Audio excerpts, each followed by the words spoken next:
సిగ్గు లేకుండా మళ్ళా తెలుగుదేశం పార్టీ ప్రభుత్వం గురించి విమర్శించే హక్కు నీకు లేదు.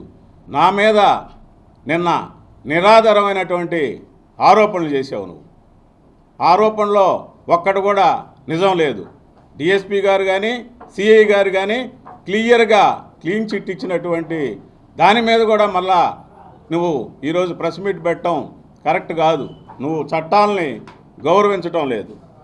నీ మీద నేను గతంలో 2-3 కేసులు పెట్టడం జరిగింది. అంతేకాకుండా నువ్వే ప్రెస్ మీట్ పెడితే దానికి కౌంటర్గా మా ప్రభుత్వం గురించి పరిపాలన గురించి ఎప్పటికప్పుడు ప్రెస్ మీట్లు పెడుతూ వస్తున్నాను. అవన్నీ కూడా నీకు నచ్చలా. ఏ కార్యకర్త ఏ నాయకుడు ఆ నియోజకవర్గంలో ఎదగకూడదని దురుద్దేశంతోనే నువ్వెన్ని కల్పితాలుగా మా మీద బురజల్లే కార్యక్రమం పెట్టావు. నీలాగా నేను నిన్నటి దానిలో డిఎస్పీ గారు పిలిచిన వెంటనే గౌరవంగా పోయాం. ఆమె విచారించి పంపించేసింది ఆ కేసులో. నీలాగా ఒక కేసులో నువ్వు 60 రోజులు పారిపోయి నువ్వు చింతామణిలో ఏ విధంగా దొరికేవో అందరికీ తెలుసు. అంతకుముందు కేసులో సుప్రీంకోర్టుకు పోయి 90 రోజులు బెయిల్ రాకుంటే ఏ విధంగా జరిగినటువంటి సంఘటనలు మీ అందరికీ కూడా తెలుసు. నా మీద వ్యక్తిగతమైనటువంటి ఆరోపణలు చేయాలంటే నీ మీద వ్యక్తిగతమైనటువంటి ఆరోపణలు చేయాలంటే చాలా ఉన్నాయి. నీ వల్ల ఎంతోమంది అధికారులు బలిపశువులు అయినారు. ఎంతోమంది మహిళా అధికారులు బలిపశువులు అయ్యారు నీ ఇంటి చుట్టూ తిరిగి. అంతకంటే దుర్మార్గమైనటువంటి పనులు ఇంకా మేమేమి చేయలేదు.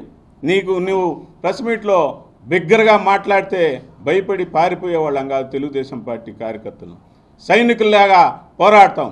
గోడకు కొట్టినటువంటి బంతిలాగా లేచి ప్రజలకి రైతులకి సేవ చేసేదానికి ఎప్పుడు నిరాకంఠంగా ఉంటాం.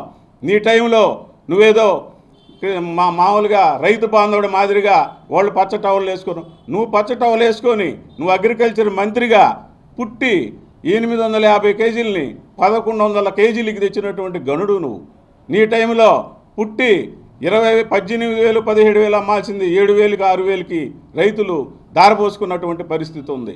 మా మీద నువ్వు ఆరోపణలు చేసే ముందు నువ్వు చేసినటువంటి సర్వేపల్లిలో భూ కుంభకోణాలు ఎన్నో 1, 2, 3 కాదు చెప్తే ఒక రోజంతా సరిపోద్ది. అటువంటి పరిస్థితి నీది. నీ కారు రేవు పార్టీలో నీ స్టిక్కర్తో దొరికింది నిజం కాదా? రేవు పార్టీ అంటే అందరికీ తెలిసిందే కదా. ఆడోళ్ళు మగవాళ్ళు కలిసి ఎగిరే పార్టీలో నీ కారు దొరికింది. అది నిజం కాదా అని అడుగుతా ఉన్నా నేను. నీ ల్యాండ్ స్కాముల్లో ఎంతోమంది మహిళా ఎంఆర్ఓలు జెంట్ ఎంఆర్ఓలు దొరికినటువంటి సంఘటనలు ఎన్నో ఉన్నాయి. మీరు లేనిపోని ఆరోపణలు చేసే ముందు మీ మీద మీకు నమ్మకం ఉంటే కరెక్ట్గా మాట్లాడండి. అంతేగాని లేనిపోని ఆరోపణలు ఎవరి మీద చేయబాకండి. ఆయన నా మీద నా ఎదుగుదలను ఓర్చుకోలేక వ్యక్తిగతంగా ఆ మండలంలో కానీ ఆ నియోజకవర్గంలో కానీ ప్రతి దానికి ఆయన కౌంటర్ ఇచ్చే స్థాయి నాది. కాబట్టి మనల్ని ఆయన దెబ్బ కొట్టాలనే ప్రయత్నమే. డిఎస్పీ గారు ఆమెకి తెలుగు రాదు. మనం చెప్పంగానే అక్కడికి వచ్చి విచారించి పంపిస్తామన్నారు. ఆమె మీద గౌరవంతో వచ్చాం.